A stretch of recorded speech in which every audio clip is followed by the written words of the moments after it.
Hello everyone, welcome to study miles with SS. आज part third lecture है PYQ series का, research aptitude का। 2 parts already upload कर दिए हैं मैंने। होप सो आपने उन दोनों पार्ट्स को देख लिया होगा। आज थर्ड पार्ट स्टार्ट करेंगे। और जिन्होंने भी अभी तक चैनल नहीं सब्सक्राइब किया है वो प्लीज़ चैनल को सब्सक्राइब कर दीजिए, बेल आइकन को प्रेस कर दीजिए ताकि कोई भी वीडियोस मैं डालूं सो आपको उसकी नोटिफिकेशन टाइम टू टाइम मिलती रहे। और इसकी पीडीएफ मैं टेलीग्राम पे दे दूंगी, तो आप वहाँ जाके अटेम्प्ट कर लेना क्वेश्चंस, ओके। क्योंकि इसमें आंसर मैंने नहीं दिए हैं, इस वजह से आप अगर अलग से अटेंड करना चाहो तो फिर आप कर सकते हो। सो स्टार्ट करते हैं, ओके। आज डिस्कस करेंगे जून 2008 के क्वेश्चंस, दिसंबर 2008 के क्वेश्चंस एंड जून 2009 के questions with detailed explanation, okay. और पीडीएफ नोट्स इसकी टेलीग्राम चैनल पे मैं दे दूंगी, तो आप वहाँ जाके देख लेना। और फेसबुक और इंस्टाग्राम पे भी आप मुझे फॉलो कर सकते हो। सो स्टार्ट करते हैं आज का क्लास, आज का लेक्चर, ओके। जून 2008 का क्वेश्चन है। पहला क्वेश्चन है, Which of the following principles is not applicable to sampling? इनमें से कौन से प्रिंसिपल्स है जो सैम्पलिंग से रिलेट नहीं करते हैं या एप्लीकेबल नहीं है उन पे? Sample units must be clearly defined, ये एप्लीकेबल है क्योंकि सैम्पल यूनिट्स जब तक आपकी क्लियर नहीं होंगी तब तक आपको पता नहीं चलेगा कैसे डेटा लेना है, कितना लेना है। तो सैम्पल यूनिट्स जो होंगी वो एकदम क्लियर होनी चाहिए।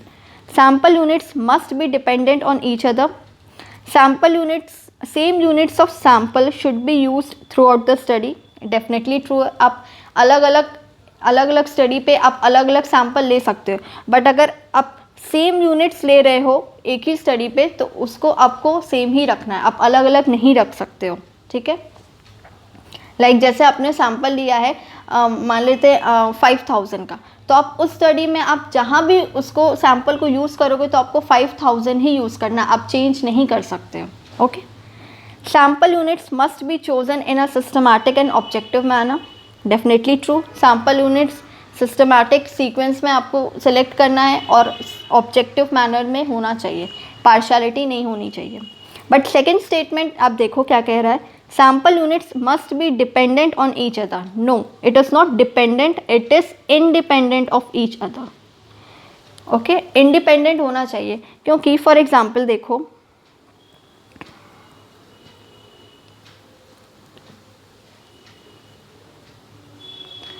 अब हमने एक स्टडी के लिए हमने सैम्पल लिया है, अब मान लेते हैं 20 लिया है, ओके। तो फॉर एग्ज़ाम्पल ए स्टडी है, किसी तरह की स्टडी है, उसके लिए हमने सैम्पल हमने 20 कलेक्ट किया है बॉयज़ का और 15 लिया है हमने गर्ल्स का। अब ये स्टडी इंटायरली डिफरेंट है, एक कोई और दूसरी स्टडी है, हमको किसी और पे हमको रिसर्च करना है, तो उस पर भी मैंने सेम सैम्पल लिया है 20 बॉयज़ एंड 15 गर्ल्स।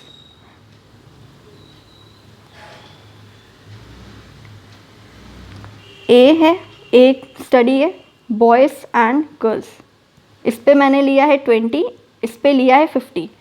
किसी दूसरी स्टडी है उस पे मैंने लिया है बॉयज़ का रेशियो 25, सॉरी 20 सेम लेना है ना, और गर्ल्स का 50। तो ज़रूरी नहीं है कि ये दोनों जगह जो हम डेटा डालेंगे वो सही हो, मेरे को एग्जैक्ट जो रिज़ल्ट चाहिए वही रिज़ल्ट आए।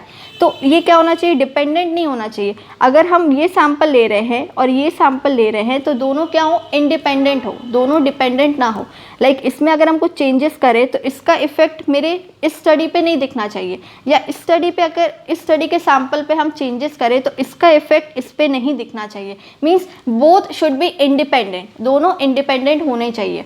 अगर हम इसमें चेंजेस कर रहे हैं तो इसका इफ़ेक्ट बी वाले पे नहीं दिखे, या तो बी पे चेंज करें तो उसका इफेक्ट ए पे ना दिखे। तो इसलिए सैम्पल साइज जो भी होना चाहिए मेरा इंडिपेंडेंट होना चाहिए rather than dependent, okay.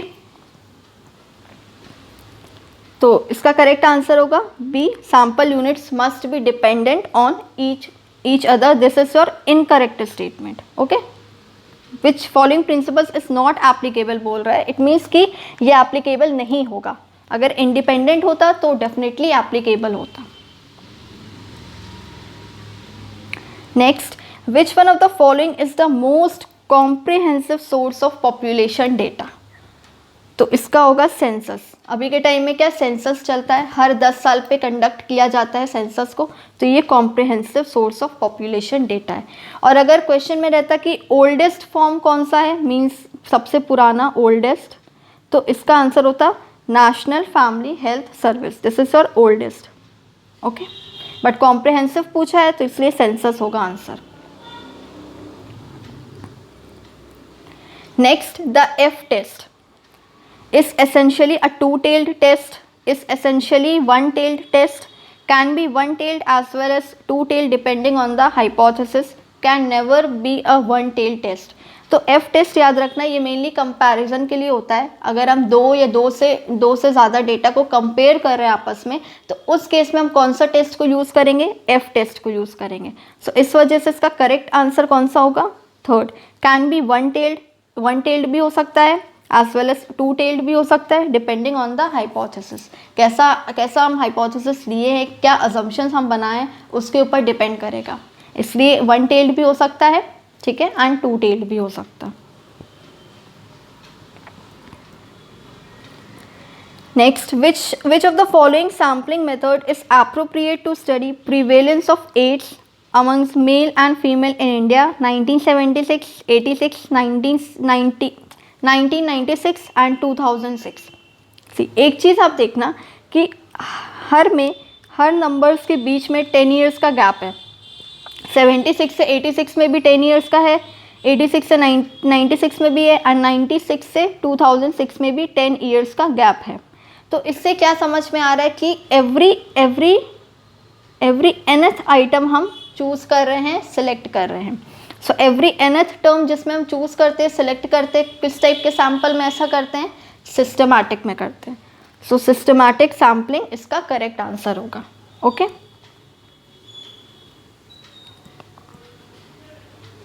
Next, field work based research is classified as, very easy question, empirical, historical, experimental और या बायोग्राफिकल। सो फील्ड वर्क जो रिसर्च करते हैं वो किस में आता है, किस में क्लासीफाई किया जाता है, ये क्लासीफाई होता है एम्पेरिकल रिसर्च में। क्यों? क्योंकि फील्ड स्टडी में हम क्या करते हैं, एक तरह से हम एक्सपीरियंस गेन करते हैं। अगर हम फील्ड स्टडी पे गए, लाइक फॉर एग्जांपल किसी तरह का एक्सपेरिमेंट कर रहे हैं, जैसे ट्रिप पे गए, तो उस पर क्या होगा, उस पर हम ट्रिप पे हम क्या करेंगे, हम एक्सपीरियंस करेंगे कि हाँ हमने ऐसा एक्सपीरियंस किया था या ऐसा मेरे को वहाँ पे ट्रेनिंग मिला। तो वो सारी चीज़ें क्या होती है, फील्ड वर्क की होती है, और फील्ड वर्क के थ्रू हमें क्या मिलता है, एक्सपीरियंस मिलता है। And experience is related to empirical, याद रखना, empirical means something which is related to your experiences. Okay, so field work research is classified as empirical. Next, formulation of hypothesis may not be required in. जब हम hypothesis formulate करते हैं, इनमें से कौन सी चीज़ है जो नहीं रिक्वायर होती है, जिसकी ज़रूरत नहीं पड़ती है, ठीक है। Survey method, historical studies, experimental studies या नॉर्मेटिव स्टडीज़। सी, एक्सपेरिमेंटल स्टडीज़ में तो ज़रूरत पड़ती है, क्योंकि उसमें हम एक्सपेरिमेंट करते हैं तो मेरे को वेरिएबल्स चाहिए रहते हैं, ठीक है, हाइपोथेसिस फॉर्मुलेट करते हैं हम। नॉर्मेटिव स्टडीज़ में भी होता है, सर्वे में भी होता है। किस में नहीं होता है, हिस्टोरिकल स्टडी में। क्यों? क्योंकि ये ऑलरेडी हो चुकी है, इसमें हम पास्ट की स्टडी करते हैं। In this type of study हम सिर्फ किसकी स्टडी करते हैं, पास्ट फिनोमेना की स्टडी करते हैं। इस वजह से इसमें हाइपोथेसिस को हम फॉर्मुलेट नहीं करते हैं, क्योंकि ऑलरेडी हो चुकी है। तो जो ऑलरेडी हो चुकी है उसमें हम हाइपोथेसिस को क्रिएट नहीं करते हैं, फॉर्मुलेट नहीं करते हैं। ओके,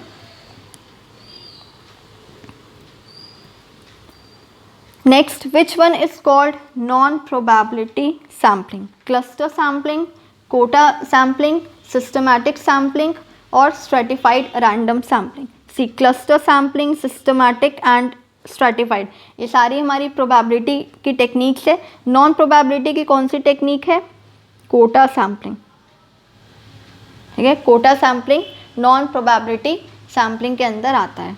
जिसमें इक्वल चांस नहीं होता है। प्रोबेबिलिटी सैम्पलिंग में क्या होता है कि हर को इक्वल चांस मिलता है सिलेक्ट होने का, but non probability entirely opposite है, इसमें इक्वल चांस नहीं होता, इसमें हम रेशियोज बना देते हैं। ठीक है, मैंने ये चार्ट भी यहाँ क्रिएट किया है। प्रोबेबिलिटी सैम्पलिंग में सिस्टमैटिक रैंडम सैम्पलिंग आता है, stratified, cluster. Quasi probability sampling में सिस्टमैटिक, मल्टी स्टेज। ये क्वाजी प्रोबेबिलिटी सैम्पलिंग ऐसी सैम्पलिंग है जिसमें कुछ फीचर्स तो प्रोबेबिलिटी के भी रहते हैं और कुछ फीचर्स नॉन प्रोबेबिलिटी के भी रहते हैं, इसलिए इसको क्वाजी प्रोबेबिलिटी सैम्पलिंग कहा गया है। और लास्ट है नॉन प्रोबेबिलिटी सैम्पलिंग, जिसमें ये सारे सैम्पलिंग्स आते हैं। ओके, पढ़ लेना, आप PDF डाल दूंगी मैं। Research problem is selected from the stand point of, किसके व्यू पॉइंट से, किसके स्टैंड पॉइंट से रिसर्च प्रॉब्लम को सिलेक्ट किया जाता है। Researchers interest, financial support, social relevance, ability of relevant literature. Availability of relevant literature नहीं होगा, फाइनेंशियल सपोर्ट नहीं होगा। कौन सा ऑप्शन इसमें ज़्यादा सूटेबल लग रहा है? एक ऑप्शन 1 में कन्फ्यूजन होगा, एक ऑप्शन 3 में कन्फ्यूजन होगा। सी देखो, इसका आंसर वैसे मैं बता देती हूँ, इसका आंसर होगा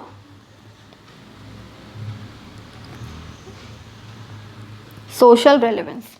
ठीक है, क्यों इसका आंसर होगा सोशल रेलेवेंस और 1 क्यों नहीं होगा? सी, रिसर्चर्स के इंटरेस्ट से ज़्यादा ज़रूरी होता है कि वो सोसाइटी के वेलफेयर के लिए कितना अच्छा है रिसर्च। अब फॉर एग्जांपल रिसर्चर को कंडक्ट करना है किसी अल्कोहल पे, ठीक है, अल्कोहल पे उसको रिसर्च करना है जो कि उसको पता है कि वो अच्छी चीज़ नहीं है, ना उसके लिए ना सोसाइटी के लिए। उसके इंटरेस्ट में है कि नहीं मुझे इसी चीज़ पे या ड्रग्स पे करना है। सपोज ड्रग्स का एग्जांपल ले लेते हैं कि ड्रग्स पे इसको रिसर्च करना है, बट आप खुद ही सोचो क्या ड्रग्स सोसाइटी के वेलफेयर के लिए है? नहीं है। तो आप रिसर्च कर भी लोगे तो वो उतना आगे जाके फेमस नहीं हो पाएगा, वो रिसर्च आपका वेस्टफुल ही रहेगा। तो इस वजह से हमारी इंटरेस्ट से ज़्यादा बड़ा क्या होता है कि हम सोसाइटी के वेलफेयर के, सोसाइटी के लिए कौन सी चीज़ें रेलेवेंट है उसके अकॉर्डिंग हम अपने रिसर्च प्रॉब्लम को फॉर्मुलेट करें या रिसर्च का टॉपिक लें। ओके, सो इस वजह से इसका आंसर होगा social relevance rather than researchers interest, क्योंकि रिसर्चर के इंटरेस्ट तो बहुत सारी चीज़ों में हो सकती है, बट ज़रूरी नहीं है कि जो उसका इंटरेस्ट है वो सोसाइटी के लिए भी हितकारी हो या उसके लिए भी रेलेवेंट हो। सो इस वजह से ये आंसर नहीं होगा और ऑप्शन 3 इसका आंसर होगा social relevance. Okay, from now onwards December 2008 के क्वेश्चन स्टार्ट हो रहे हैं। A research problem is not feasible only when it is researchable, it is new and adds something to knowledge, it consist of independent and dependent variables, it has utility and relevance. C, एक तो यहाँ पे not दिया है, ठीक है, focus करना। Not feasible means not useful, only, और ओनली दिया है कि सिर्फ किन केस में? रिसर्चेबल, फीसिबल है, it is new and add something to knowledge. हम इसीलिए तो करते हैं ना कि कोई नई चीज़ भी बने और उसमें हम आगे ऐसा रिसर्च को छोड़े कि कोई और भी अगर रिसर्च करना चाहे तो उसमें वो ऐड ऑन कर सकता अपनी नॉलेज को। It has utility and relevance, relevant होना चाहिए और यूजफुल होना चाहिए। But it consist of independent and dependent variables. आप खुद सोचो कि रिसर्च में सिर्फ 2 ही वेरिएबल्स यूज़ होते हैं, सिर्फ इंडिपेंडेंट और डिपेंडेंट वेरिएबल्स ही यूज़ होते हैं। और भी वेरिएबल्स यूज़ होते हैं ना, एक्सट्रेनियस वेरिएबल हो गया, कंफाउंडिंग वेरिएबल्स हो गया, ये सारे वेरिएबल्स भी यूज़ करते हैं हम रिसर्च करने के लिए। सो इस वजह से ओनली व्हेन दिया है तो इस वजह से ये आंसर हमारा इनकरेक्ट हो जाएगा। इट मीन्स नॉट पूछा है तो ये आंसर करेक्ट होगा कि सिर्फ इंडिपेंडेंट और डिपेंडेंट वेरिएबल्स नहीं यूज़ करते, इसके अलावा भी और बहुत सारे तरीके से हम बहुत तरीके के वेरिएबल्स इसमें यूज़ किए जाते हैं। ठीक है, तो इस वजह से इसका आंसर होगा हमारा ऑप्शन 3। कंटिन्यूस वेरिएबल हो गया, फिर नॉन कंटिन्यूस हो गया, डिस्क्रीट हो गया, एक्सट्रेनियस हो गया, कंफाउंडिंग हो गया, देन आपका डेमोग्राफिक वेरिएबल हो गया, एक्टिव, एट्रीब्यूटेड, दुनिया भर के ढेरों वेरिएबल्स हम यूज़ करते हैं, सिर्फ 2 वेरिएबल नहीं यूज़ करते। इस वजह से इसका आंसर ऑप्शन सी होगा। Next, the process not needed in experimental research. कौन सा प्रोसेस है जो एक्सपेरिमेंटल रिसर्च में ज़रूरत नहीं पड़ती है? Observation, manipulation and replication, controlling या रेफरेंस कलेक्शन। इसको एलिमिनेशन मेथड से आप बहुत ईजिली बना पाओगे। ऑब्जर्वेशन ज़रूरत होती है। एक्सपेरिमेंटल रिसर्च में क्या करते हैं, इंडिपेंडेंट वेरिएबल्स में चेंज करते हैं, ठीक है, इसमें चेंज करेंगे और इसका जो इफ़ेक्ट है हम किस पे देखेंगे, डिपेंडेंट वेरिएबल पे देखेंगे। तो इफ़ेक्ट देखने का मतलब क्या हुआ कि उसको ऑब्जर्व करना कि सच में ये चेंजेस हुआ है कि नहीं हुआ है, ऑब्वियस सी बात है, ऑब्जर्वेशन होगा उसमें। सेकेंड है मैनिपुलेशन एंड रेप्लिकेशन, उसको हम मैनिपुलेट करेंगे। थर्ड है कंट्रोलिंग, इसमें कुछ चीज़ें हम कंट्रोल करके रखेंगे तब ना उसका इफेक्ट हम देखेंगे। बट फोर्थ क्या कह रहा है, रेफरेंस कलेक्शन। रेफरेंस कलेक्शन इससे बिल्कुल भी रिलेट नहीं करता। रेफरेंस कलेक्शन इंटायरली अलग है आपका, वो बिब्लियोग्राफी और रेफरेंसेस वाली चीज़ में आ जाता है। इस वजह से कौन सी प्रोसेस नहीं रिक्वायर एक्सपेरिमेंटल रिसर्च में, that is your reference collection. Okay, next, the research is always verifying the old knowledge. Obvious है, वेरीफाई करते हैं पुरानी नॉलेज को, चेकआउट करते हैं, एक्सप्लोर करते हैं नई नॉलेज को।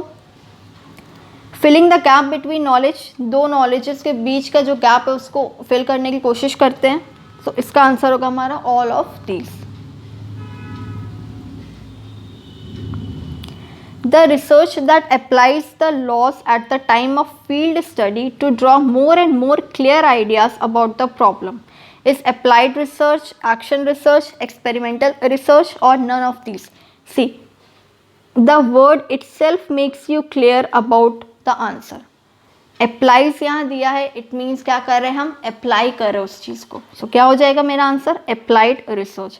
कीवर्ड एकदम आपके आँख के सामने ही है, that is applies। इससे आप आंसर निकाल सकते हो कि applied research. From here onwards June 2009 questions have been started. Okay, let's discuss the first question. Action research is an applied research, a research carried out to solve immediate problems, a longitudinal research, और all of the above. So answer इसका होगा option B. Action research क्या है, वैसी research जिसमें हम immediate solution find out करते हैं किसी भी पर्टिकुलर प्रॉब्लम का। So a research carried out to solve immediate problems, that is your action research. अब तुरंत एक्शन ले रहे हो किसी चीज़ को, किसी फिनोमिना को करेक्ट करने के लिए, so it's your action research.